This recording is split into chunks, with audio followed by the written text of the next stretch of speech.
if you do it right, if you have a whole team willing to do it well, have backbone, disagree, and commit. If you have a whole team willing to do that, it really changes the dynamic of an organization, and it's very hard for people to do it well. And I think every aspect of that, all those words are important, because the having backbone, when your manager says, I think we should do X, and you 100% need people to disagree, you need them to have backbone and say, I don't think that's a good idea.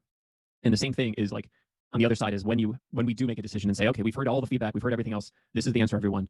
It's so important that people commit. This whole the idea of the commit side of things, which a lot of people don't understand, is it's not just commit as in like you do it, or you commit to disagree. That's a very bad misunderstanding that some people have. It's like, I commit to disagree forever. It's like, no. This is like, have backbone, then you disagree, and then you commit. Because what you're doing is you're committing to the final answer for your organization. At some point, it's like the bias fraction comes in of like, one way or the other, we need to do something. And so we've decided the answer is we're launching project A, not B. Okay, everyone, we're done. This conversation is over. Like, unless someone has something new to bring up, this conversation is over.